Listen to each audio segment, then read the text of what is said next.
नमस्कार आप सभी को। स्वागत है आप सभी का करंट अफेयर्स के इस सेशन में। और आज करंट अफेयर्स सेशन के अंतर्गत 10 प्रश्न मैंने रखे हैं और 10 प्रश्नों के माध्यम से हम करंट अफेयर्स की विषय वस्तु को अच्छे से देखने का, समझने का, जानने का प्रयास करेंगे। पूर्व के दिनों में बताऊं तो लगातार आपकी कक्षाएं अब पिछले 3 से 4 दिनों से नियमित हो गई हैं और लगातार अब आपको कक्षाएं मिल रही हैं। तो उम्मीद करता हूं कि आप सब नोट्स भी तैयार कर रहे होंगे। नोट्स तैयार कर रहे हैं या नहीं कर रहे हैं, ये आपका रविवार को हमें भी इसकी जानकारी हो जाएगी, तय हो जाएगा, क्योंकि रविवार को आपको बताया गया है कि रविवार को आप अपने नोट्स को हमें शेयर करोगे। इसके साथ साथ रविवार को आपका टेस्ट भी होता है सुबह 9 बजे से, तो कृपया रविवार को सुबह 9 बजे आजाद बीपीएससी एकेडमी मोबाइल ऐप के माध्यम से टेस्ट से अवश्य जुड़ें। याद रखिएगा, टेस्ट जो है मोबाइल ऐप आपने डाउनलोड किया होगा, 68 बीपीएससी प्रीलिम्स के गाइडेंस बैच से आप जुड़े होंगे, तो वहां पे टेस्ट का सेक्शन है और टेस्ट सेक्शन के अंतर्गत आप जाकर टेस्ट दे सकते हैं और जिम्मेदारी पूर्वक टेस्ट देना है, क्योंकि अब से जो टेस्ट हैं, जितना भी आपने एक सप्ताह में पढ़ा है, उन टॉपिक से जुड़े हुए प्रश्न देखने को मिल रहे हैं। साथ ही साथ बिहार से जुड़े हुए कुछ अतिरिक्त प्रश्न भी उसमें रखे गए हैं। तो निश्चित रूप से यदि आप रेगुलर टेस्ट देते हो तो आपकी चीजें बेहतर होंगी। तो टेस्ट देना अनिवार्य है, टेस्ट का डिस्कशन भी होगा, इस पर भी आपको ध्यान रखना है। आइए चर्चा की शुरुआत करते हैं। जो लोग अभी उपस्थित नहीं है, कृपया उपस्थित हो जाया करें समय से। जो विलंब से आने की जिनकी आदत है, कृपया विलंब से ना आया करें। जब एक समय पिछले लगभग 1 वर्ष से निर्धारित है कि रात्रि 11 बजे आपको करंट अफेयर्स का सेशन मिलता है, तो उस सेशन पर अपनी उपस्थिति अवश्य दर्ज कराया करें। ठीक है, चलिए शुरुआत करते हैं आज की क्लास की। विश्व की सबसे बड़ी जंगल सफारी किस प्रदेश में बन रही है? ध्यान दीजिएगा, प्रश्न क्या कह रहा है? प्रश्न कह रहा है विश्व की सबसे बड़ी, एक मिनट, विश्व की सबसे बड़ी जंगल सफारी, ध्यान दीजिएगा, विश्व की सबसे बड़ी जंगल सफारी कहां बन रही है, यह आपको बताना है। चले बताएं, विश्व की सबसे बड़ी जंगल सफारी कहां पे बन रही है? गुजरात, राजस्थान, मध्य प्रदेश, हरियाणा, 4 विकल्प हैं। इसके साथ साथ एक आपके पास ई विकल्प भी है। अब आपको चुनाव करना है कि इनमें से सही कौन सा है। चलिए बताएं, विश्व की सबसे बड़ी जंगल सफारी कहां पर बन रही है?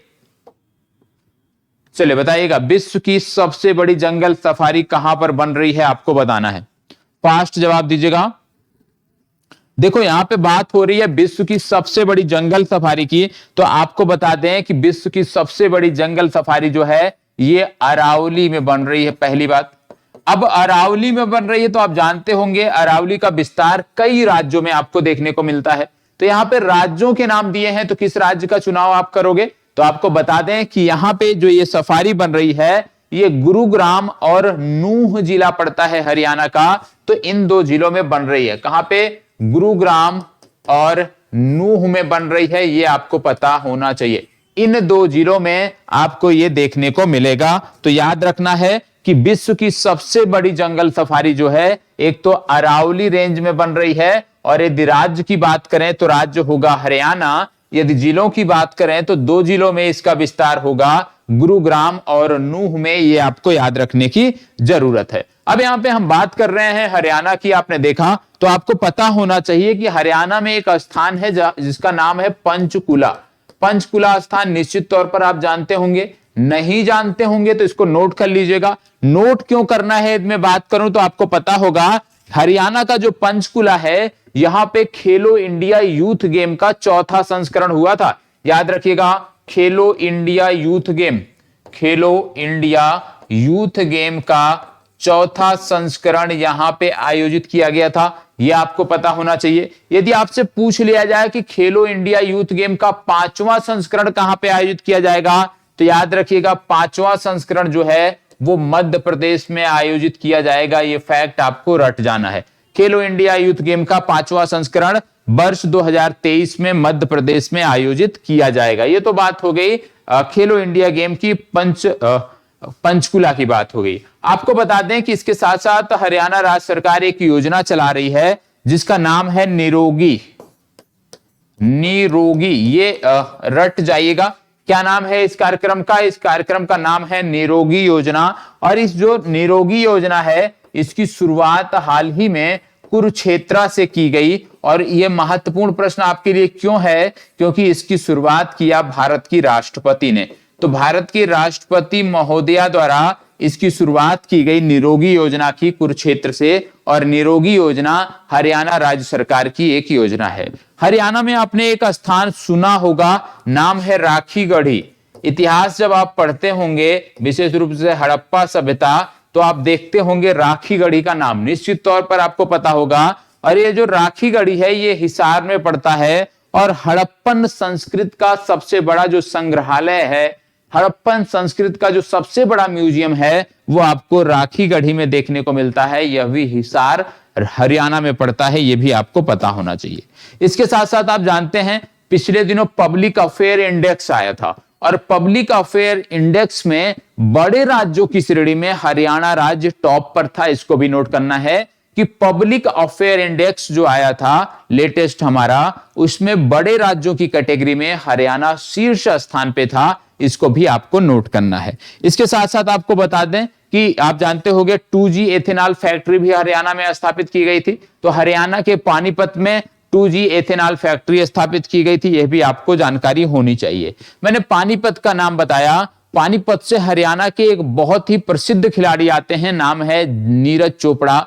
जेवलिन के खिलाड़ी हैं या भाला फेंक के खिलाड़ी हैं। और नीरज चोपड़ा इस समय चर्चा में इसलिए हैं क्योंकि स्विट्जरलैंड की सरकार ने, याद रखिएगा, स्विट्जरलैंड की सरकार ने नीरज चोपड़ा को फ्रेंडशिप एम्बेसडर बनाया है। याद रखिएगा, फ्रेंडशिप एम्बेसडर बनाया है किसने? स्विट्जरलैंड की सरकार ने। किसको बनाया है? नीरज चोपड़ा को बनाया है। इतनी जानकारी आपको इस प्रश्न से होती है।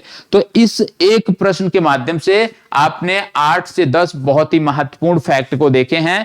आपकी जिम्मेदारी बनती है कि जितने भी फैक्ट इस प्रश्न से जुड़े हुए मैंने आपको बताए हैं, उसको आप अपने नोट्स में जगह दीजिएगा। और जब कल आपका नोट्स चेक होगा तो हमें आपकी कॉपी में, आपके नोट्स में ये फैक्ट भी हमें देखने हैं। याद रखिएगा, क्योंकि यदि मैं चाहता तो 10 टॉपिक से जो भी आपको फैक्ट मैंने बताया, 10 प्रश्न में अलग अलग बता सकता था, लेकिन वो बेहतर नहीं था। यदि हम एक प्रश्न बता रहे हैं और उससे जुड़ा हुआ जो भी कंटेंट है एक साथ बता दे रहे हैं, तो मेरे नजर में ये बेहतर माध्यम है, ये बेहतर तरीका है। ठीक है, चलिए बढ़ते हैं आगे और देखते हैं प्रश्न संख्या 2। वर्ल्ड एनर्जी आउटलुक रिपोर्ट किस संस्था द्वारा जारी की जाती है? बताइएगा, वर्ल्ड एनर्जी आउटलुक रिपोर्ट किस संस्था द्वारा जारी की जाती है? 4 विकल्प आपको दिए हुए हैं। विश्व व्यापार संगठन, अंतरराष्ट्रीय ऊर्जा एजेंसी, IECD और world bank, OECD and world bank. बताएं, बहुत ही महत्वपूर्ण रिपोर्ट है। आप जानते होंगे कि विभिन्न रिपोर्टों से संबंधित प्रश्न आपकी कक्षाओं में देखने को मिलते हैं, आपकी परीक्षा में भी देखने को मिलते हैं। तो आपकी जिम्मेदारी बनती है कि जो रिपोर्ट से संबंधित प्रश्न हैं उनको आप तैयार रखो कि कौन सी संस्था कौन सी रिपोर्ट जारी करती है। और संबंधित रिपोर्ट में भारत की रैंकिंग की बात हुई है तो उस पर भी आपको गौर करना होता है। इसको बताइएगा, वर्ल्ड एनर्जी आउटलुक रिपोर्ट किस संस्था द्वारा जारी की जाती है? आप जानते होंगे यहां पे बात हो रही है विश्व व्यापार संगठन की। WTO की भी यहां पे बात हो रही है। आपको पता होगा जब हम WTO की बात करते हैं तो WTO एक रिपोर्ट जारी करती है जिसको बोलते हैं वर्ल्ड ट्रेड आउटलुक। ठीक है, इंडिकेटर याद रखिएगा, नोट कर लीजिएगा। WTO क्या जारी करता है? WTO एक महत्वपूर्ण रिपोर्ट जारी करता है जिसका नाम है वर्ल्ड ट्रेड आउटलुक इंडिकेटर। ये जारी करता है WTO। दूसरा एक संगठन है OECD। OECD जो संगठन है ये कौन सी रिपोर्ट जारी करता है? इसमें नोट कर लीजिएगा, international migration outlook report. International migration outlook report कौन जारी करता है? OECD जारी करता है। और ये आपका होमवर्क है कि OECD का फुल फॉर्म आप बताओगे कि OECD का फुल फॉर्म क्या है, OECD का हेडक्वार्टर कहां पे है और OECD कार्य क्या करती है। ये आपका पहला होमवर्क है, आपको बताना है। आप में से ज्यादातर लोग तो भीड़ का हिस्सा बनना चाहते हो, आप तो होमवर्क करते नहीं हो, तो आपके लिए नहीं है। जो लोग कर रहे हैं, जो छात्र हमारे 2 दर्जन से ज्यादा छात्र रेगुलर कर रहे हैं, ये आपके लिए है। आप प्लीज इसको करके और इसको सबमिट करिएगा। ठीक है, अब बात आती है तीसरी यहां पे जो एजेंसी दी है अंतरराष्ट्रीय ऊर्जा एजेंसी, आपको बता दें वर्ल्ड एनर्जी आउटलुक रिपोर्ट जो है ये अंतरराष्ट्रीय ऊर्जा एजेंसी जारी करती है, इसको भी आपको नोट कर लेना है। ठीक है, इसके बाद आप जानते हैं एक रिपोर्ट होती है जिसको बोलते हैं world economic outlook report. World economic outlook report की बात करें तो world economic outlook report IMF जारी करता है, इसको भी नोट कर लेना है। तो 4 रिपोर्ट के बारे में यहां पे मैंने आपको बताया है। पहला मैंने बताया वर्ल्ड एनर्जी आउटलुक रिपोर्ट, और इसको जारी करता है IEA या अंतरराष्ट्रीय ऊर्जा एजेंसी। दूसरा मैंने बताया वर्ल्ड ट्रेड आउटलुक इंडिकेटर, इसको जारी करता है WTO। तीसरी रिपोर्ट मैंने बताई वर्ल्ड इकोनॉमिक आउटलुक रिपोर्ट, इसको जारी करता है IMF। चौथा मैंने आपको बताया इंटरनेशनल माइग्रेशन आउटलुक रिपोर्ट, जिसको जारी करता है OECD। तो इन चारों रिपोर्ट को नोट कर लेना है, और इनके संस्थाओं के बारे में जितनी जानकारी आप नोट कर सकते हो वो कर लेना। जैसे IMF के बारे में, WTO के बारे में अक्सर पूछा जाता है कि इसकी हेड कौन है, तो ये सारी चीजें आप स्वयं से नोट कर लीजिएगा। अगला है बिहार खादी का ब्रांड एम्बेसडर किसे घोषित किया गया? चलिए बताइएगा, बिहार खादी का ब्रांड एम्बेसडर किसे बनाया गया है? 4 विकल्प आपके पास हैं, इन 4 विकल्पों में से चुनाव करना है। दारा सिंह, गिरिराज सिंह, मैथिली ठाकुर, मनोज तिवारी। खादी का ब्रांड एम्बेसडर, बिहार खादी का ब्रांड एम्बेसडर किसे बनाया गया है आपको बताना है। चलिए फास्ट जवाब दीजिएगा, किसको बनाया गया है? इन 4 विकल्पों में आपको बताना है, फास्ट जवाब, और सभी का जवाब आना चाहिए। चलिए बताएं, आप में से सभी का जवाब आना चाहिए। चलिए, इसका सही जवाब है मैथिली ठाकुर। ठीक है, मैथिली ठाकुर बिहार खादी की ब्रांड एम्बेसडर बनाई गई हैं, इनका नाम आपको याद रखना है। इसके साथ साथ मैं आपको बता दूं कि बात हो रही है बिहार की, तो बिहार का एक जिला है जिसका नाम है सहरसा। सहरसा जिला इन दिनों चर्चा में था। क्यों चर्चा में था? यदि आप समसामयिक संदर्भों से जुड़े होंगे तो निश्चित तौर पर पता होगा, क्योंकि सहरसा जो है ये बिहार का पहला जिला है। ये दूसरे शब्दों में आप कह लीजिए सहरसा जो है ये पहला पेपरलेस जिला है, ये आपको पता होना चाहिए। पहला पेपरलेस जिला कौन सा है? सहरसा, पेपरलेस जिला, याद रखिएगा, पहला पेपरलेस जिला है सहरसा। और ये जो काम किया है ये किसने किया है? इस मुहिम को सफल किसने बनाया है? तो आनंद शर्मा हैं। आनंद शर्मा के प्रयासों से मुहिम सफल हुई है। आनंद शर्मा प्रशासनिक अधिकारी हैं, याद रखिएगा, आनंद शर्मा के प्रयासों से यह सफल हुआ है। तो पेपरलेस जिला कौन सा बना है? सहरसा बना है। इसको भी आपको नोट कर लेना है कि पहला पेपरलेस जिला सहरसा है। किसके प्रयासों से? तो आनंद शर्मा का भी नाम आपको याद रखना है। आपको यह भी पता होगा कि फाइनेंशियल ईयर 2022 की जब बात करते हैं, वित्तीय वर्ष 2022 की बात करते हैं, तो वित्तीय वर्ष 2022 में आपको देखने को मिलता है कि मशरूम उत्पादन में बिहार जो है वो टॉप पर आ गया है। मशरूम उत्पादन में बिहार टॉप पर आ गया है, यह भी आपको पता होना चाहिए। इसके अतिरिक्त आप जानते हैं एक स्थान बिहार में पड़ता है दरभंगा। दरभंगा नाम सबने सुना होगा, बहुत ही चर्चित स्थान है। और दरभंगा क्यों चर्चा में था? दरभंगा चर्चा में इसलिए था क्योंकि पहला फ्लोटिंग सोलर प्लांट जो है, पावर प्लांट, वो दरभंगा में लगाया गया था। पहला floating solar power plant Darbhanga में लगाया गया था, इसलिए दरभंगा चर्चा में था। इसको भी आपको नोट डाउन करना है। आगे बढ़ते हैं तो आपको पता चलता है कि बिहार में एक स्थान है गया। और गया क्यों चर्चा में था? गया चर्चा में इसलिए था क्योंकि यहां पे रबर डैम बना था। और ये रबर डैम किस नदी पे बना था? तो फल्गु नदी से बना था, ये भी आपको पता होना चाहिए। ठीक है, रबर डैम जो है ये गया में बनाया गया था। और एक मंदिर के पास ये बना था जिसका नाम था विष्णुपद मंदिर। इसका भी नाम आपको याद रखना है, विष्णुपद मंदिर, ये आपको पता होना चाहिए। ठीक है, तो रबर डैम कहां पे बना है? गया में, फल्गु नदी के तट पर, और विष्णुपद मंदिर के पास बना है। ठीक है, चलिए बढ़ते हैं आगे और देखते हैं अगला प्रश्न। भारत किस देश के साथ गरुड़ सैन्य अभ्यास करता है? बताइए, गरुड़ सैन्य अभ्यास हम किस देश के साथ करते हैं आपको बताना है। गरुड़ सैन्य अभ्यास हम किस देश के साथ करते हैं हमें बताना है। चलिए बताइएगा, गरुण सैन्य अभ्यास, चार विकल्प हैं, फ्रांस, बांग्लादेश, यूएई, म्यांमार। चलिए बताएं।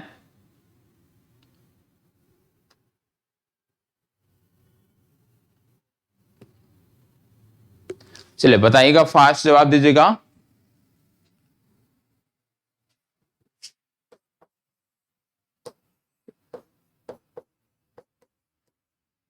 चलिए फास्ट जवाब दीजिएगा।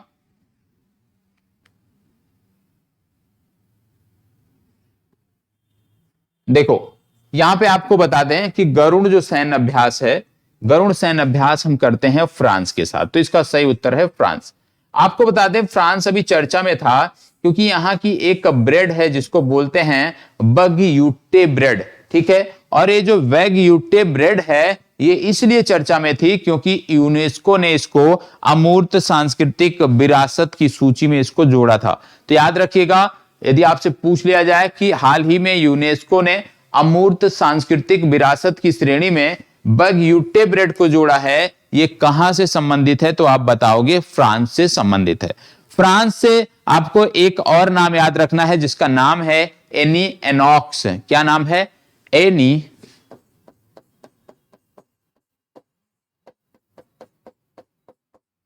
एनॉक्स। ये नाम क्यों याद रखना है एनी एनॉक्स का? ये नाम बहुत महत्वपूर्ण है, इसको तुरंत नोट कर लीजिएगा। एनी एनॉक्स, ये रा की मात्रा है, एनॉक्स। ये नाम इसलिए महत्वपूर्ण है क्योंकि इनको साहित्य का नोबेल पुरस्कार मिला है। क्या मिला है?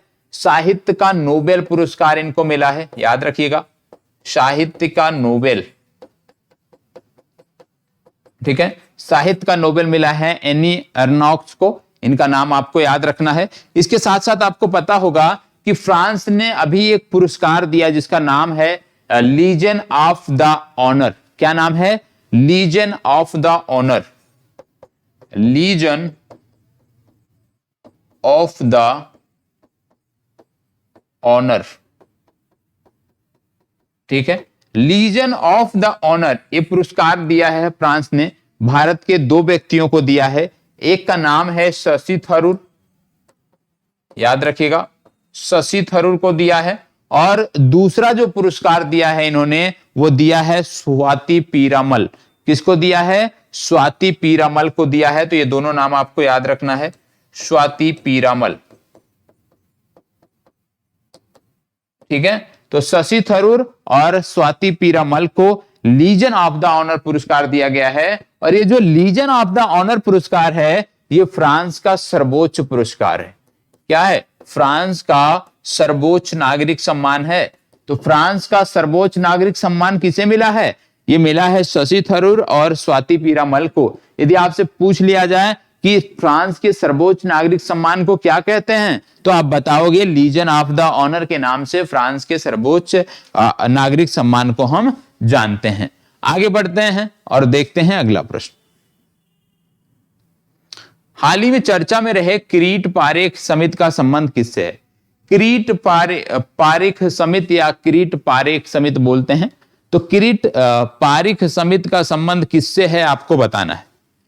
पास जवाब दीजिएगा। किरीट पारेख का संबंध किससे है आपको बताना है। किरीट पारेख, देखो ये जो समिति थी ना, किरीट पारेख जो समिति थी ये विशेष रूप से गैस के मूल्यों को निर्धारित करने के लिए बनाई गई थी और इन्होंने कुछ सुझाव दिए हैं। हालांकि सरकार ने अभी उस सुझाव को स्वीकार नहीं किया है। तो सिर्फ इतना याद रखिएगा, गैस के मूल्य निर्धारण से संबंधित ये समिति थी और इस समिति ने बताया है कि जो गैस कंपनियां हैं उनको 1 जनवरी वर्ष 2027 तक ही सरकार के अधीन या सरकार के दिशा निर्देशों का पालन करना होगा। 1 जनवरी 2027 से ये कंपनियां मार्केट के अधीन आ जाएंगी और सप्लाई और डिमांड जिस प्रकार से होगी उस प्रकार से ये रेट तय करने के लिए स्वतंत्र हैं। तो यह भी आपको याद रखने की जरूरत है। आगे बढ़ते हैं। हाल ही में किस राज्य सरकार द्वारा परास्नातक पाठ्यक्रम में प्रवेश करने वाली छात्राओं को एक, यहां पे पूरा नहीं दिया गया प्रश्न में, याद रखिएगा, छात्राओं को 10,000 रुपए छात्रवृत्ति देने की घोषणा की है। क्या बोला जा रहा है? हाल ही में किस राज्य सरकार द्वारा परा स्नातक पाठ्यक्रम में प्रवेश करने वाली छात्राओं को 10,000 रुपए देने की घोषणा की है, मतलब 10,000 छात्रवृत्ति या वजीफा के रूप में दिया जाएगा। बताएं किस राज्य सरकार ने ये किया है, आपको बताना है। फास्ट जवाब दीजिएगा, किस राज्य सरकार ने यह किया है? गुजरात, उत्तर प्रदेश, मध्य प्रदेश, असम। गुजरात, उत्तर प्रदेश, मध्य प्रदेश, असम। 4 विकल्प हैं, इनमें से चुनाव करना है। चलिए बताइएगा। देखो इसका सही उत्तर है असम। असम सरकार ने यह घोषणा की है। असम सरकार ने बताया है कि जो भी छात्राएं परास्नातक, मतलब आप कह सकते हो कि इसी को बोलते हैं स्नाकोत्तर, ठीक है, तो इसमें जो भी प्रवेश लेंगे उनको 10,000 रुपए दिए जाएंगे, लेकिन एक साथ नहीं दिए जाएंगे, ये 1,000 रुपए 10 माह तक दिए जाएंगे। याद रखिएगा, 1,000 रुपए 10 माह तक दिए जाएंगे, ये आपको याद रखना है। असम की बात करें तो वाइल्ड लाइफ के संदर्भ में यदि हम बात करें तो बहुत ही सुंदर स्थान है पूरे भारत का। और असम में यदि हम बात करें तो आपको काजीरंगा देखने को मिलता है, काजीरंगा नेशनल पार्क, और प्रमुखता से मानस नेशनल पार्क। सिर्फ हम काजीरंगा और मानस की बात इसलिए कर रहे हैं क्योंकि काजीरंगा और मानस जो हैं ये विश्व के 2/3 एक सिंघी गैंडों का आवास स्थल है, या दूसरे शब्दों में बात करें तो विश्व के 2/3 वन हॉर्न राइनो का यह आवास स्थल है। ये आपको पता होना चाहिए। इसके अतिरिक्त एक सिंघी गैंडे कहां पाए जाते हैं? तो पश्चिम बंगाल का जलदापाड़ा राष्ट्रीय उद्यान है, जलदापाड़ा राष्ट्रीय उद्यान है, यहां पर पाए जाते हैं। और यदि आपसे पूछ लिया जाए कि एक सिंघी गैंडों की जो आबादी है वो भारत के अतिरिक्त और किस देश में देखने को मिलती है, दूसरे नंबर पर कौन सा देश है? तो दूसरे नंबर पे भैया आता है नेपाल, ठीक है। और नेपाल का एक राष्ट्रीय उद्यान है जिसका नाम है चितवन राष्ट्रीय उद्यान। क्या नाम है? चितवन राष्ट्रीय उद्यान। और चितवन राष्ट्रीय निकुंज भी इसको बोलते हैं, उद्यान को कहीं कहीं निकुंज भी बोलते हैं। तो राष्ट्रीय उद्यान या निकुंज है, यहां पर एक सिंघी गैंडों की बहुतायत मात्रा में आप कह सकते, जैसे मानस में देखने को मिलता है, काजीरंगा में, उसी प्रकार से सबसे ज्यादा दूसरे स्थान पे जो देश है जहां पे एक सिंघी गैंडों की आबादी है वो नेपाल है। और नेपाल के चितवन राष्ट्रीय उद्यान में इनकी आप कह सकते हो कि सैकड़ों की संख्या में एक सिंघी गैंडे यहाँ पे आपको देखने को मिलते हैं। चितवन नेशनल पार्क की यदि हम बात करें तो चितवन नेशनल पार्क जो है बिहार के वाल्मीकि नेशनल पार्क, वाल्मीकि राष्ट्रीय उद्यान, वाल्मीकि राष्ट्रीय उद्यान बिहार से लगा हुआ है। और वाल्मीकि राष्ट्रीय उद्यान की बात करें तो चंपारण में आपको देखने को मिलता है। तो दोनों एक दूसरे से लगे हुए हैं, दोनों के बीच में एक नदी है जो इनके बीच को सीमांकन करती है, इन दोनों को अलग करती है। और प्रयास यही है कि नए वर्ष में मैं शायद आपको कुछ व्यू दिखा सकूं चितवन का, चितवन जाने का प्लान है। तो यदि मैं जाता हूं तो निश्चित तौर पर वहां की जो वाइल्ड लाइफ है उसकी कुछ झलक आपको दिखाने का प्रयास करूंगा। तो चितवन राष्ट्रीय उद्यान आपको याद रखना है और यहाँ पे असम याद रखना है, ठीक है। चलिए बढ़ते हैं आगे। हाल ही में किस राज्य सरकार द्वारा परास्नातक पाठ्यक्रम में प्रवेश करने वाली छात्राओं को, सेम प्रश्न हो गया, वही 2 बार हो गया है, कोई बात नहीं। हाल ही में हार्नबिल त्योहार किस राज्य में प्रारंभ हुआ है? हार्नबिल त्योहार कहां पर प्रारंभ हुआ है आपको बताना है। चलिए बताइएगा, हार्नबिल त्योहार कहां पर प्रारंभ हुआ है आपको बताना है। चलिए फास्ट जवाब दीजिएगा, हार्नबिल त्योहार कहां पर प्रारंभ हुआ है आपको बताना है। चलिए जवाब दीजिएगा, हार्नबिल त्योहार की बात हो रही है। आप जानते हैं जब बात हम करते हैं हार्नबिल त्योहार की तो हार्नबिल त्योहार नागालैंड में मनाया जाता है, ठीक है।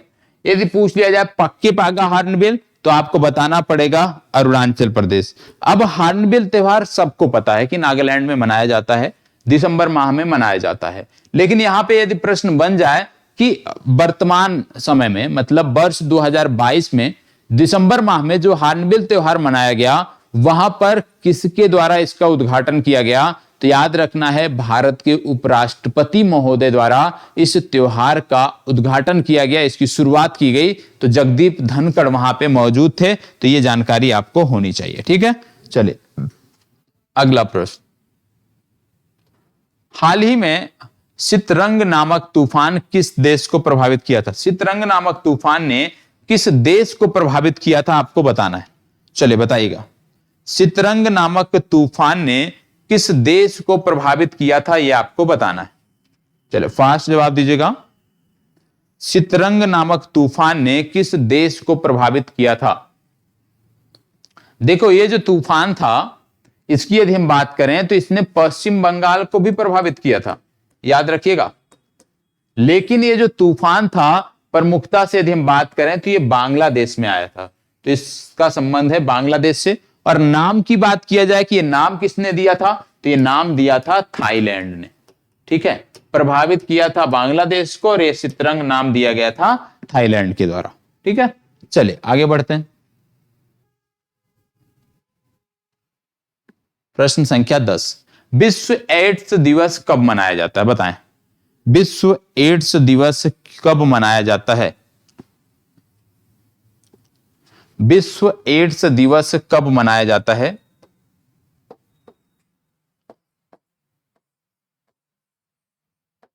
विश्व एड्स दिवस कब मनाया जाता है, आपको बताना है।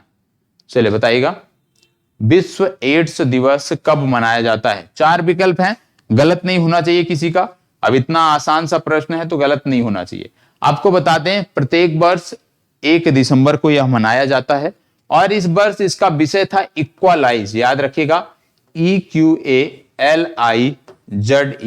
इक्वलाइज विश्व एड्स दिवस का विषय था। इसको भी नोट कर लेना है। दिवस से ज्यादा जरूरी है कि आप विषय को नोट करो, क्योंकि दिवस तो हर कोई नोट करके ही आता है। ठीक है, अब आज की जो चर्चा है वो यहीं पे समाप्त होती है करंट अफेयर्स की। ठीक है, करंट अफेयर्स आपका नियमित है। सिर्फ इतना आग्रह है आपसे कि प्रत्येक दिन करंट अफेयर्स की जो भी क्लास होती है, जिस ईमानदारी के साथ यहां से मैं कक्षाएं आपको उपलब्ध कराता हूं, उसी ईमानदारी के साथ आप भी प्रत्येक कक्षा से संबंधित नोट्स अवश्य बनाया करो, जिससे आपकी चीजें बेहतर हों और आपको कभी भी भटकने की जरूरत करंट अफेयर्स को लेके इधर उधर ना पड़े। बाकी कोई भी डाउट होता है आपका, आप पूछ सकते हो। एक शिकायत और भी है आप सभी से कि आप में से बहुत सारे छात्र ऐसे हैं जो विलंब से उपस्थित होते हैं। प्लीज, जब सेशन का टाइम फिक्स है कि 11 बजे आपको वीडियो मिलती है, तो 11 बजे पर ही अपनी उपस्थिति दर्ज करा दिया करें। विलंब करना आपके लिए भी अच्छा नहीं है, क्योंकि उससे चीजें आपकी छूट जाती हैं और बाद में जाके उसको आपको देखना पड़ता है। क्योंकि स्टार्टिंग से आप जुड़ोगे तो एक फ्लो धीरे धीरे बनता जाता है और आपको भी उसमें आनंद आएगा, मजा आएगा, तो आप चीजों को बेहतर तरीके से सीख पाओगे, कर पाओगे। तो जरूरी है कि नोट्स कल आप सभी हमें सबमिट करो। नोट्स कब सबमिट करना है, इसके लिए ऐप के माध्यम से ही मैं मांगूंगा, नोटिफिकेशन मिल जाएगा। और समय मैं चाह रहा हूं कि मैं शाम का समय रख दूं, दोपहर का 3 बजे या 4 बजे का मैं समय रख दूं, जिस दौरान आप नोट्स शेयर कर सको और सभी के नोट्स चेक होंगे। ये भी याद रखना है, जो भी छात्र रेगुलर हैं हमारे साथ, जैसे मैंने पहले भी बताया कि उन पर हमारी निगाहें हैं, संस्थान की निगाहें हैं। और जो छात्र बेहतर कर रहे हैं, प्रत्येक दिन कमेंट का जवाब दे रहे हैं, कक्षाओं से नियमित जुड़े हुए हैं, अपनी चिंताओं का समाधान कराते हैं, तो ऐसे छात्रों को लेकर हम एक अलग सेपरेट बैच निश्चित तौर पर बनाएंगे 68 के लिए, जिससे जो लोग भीड़ का हिस्सा रहना चाहते हैं वो भीड़ का हिस्सा बने रहें। ठीक है, बाकी जो लोग अच्छा करना चाहते हैं तो वो लगातार कक्षाओं से जुड़े हुए हैं। इसके अतिरिक्त भी यदि उनको कोई समस्या होती है तो हमारी जिम्मेदारी बनती है कि उनको कुछ इस तरह से सुविधाएं दी जाएं कि उनकी हर समस्या का समाधान सबसे पहले हो सके। ठीक है, तो इन्हीं बातों के साथ अपनी चर्चा को विराम देता हूं। कल फिर मिलते हैं। कल तो रविवार है, कल तो नहीं होगी क्लास आपकी। सोमवार को फिर मिलते हैं एक नई क्लास में नए प्रश्नों के साथ। तब तक के लिए इसी प्रकार हमारे साथ बने रहें, हंसते मुस्कुराते रहें और समय मिले तो आसपास के क्षेत्रों में घूम टहल भी लिया करें। ठीक है, चलिए धन्यवाद, बहुत बहुत आभार।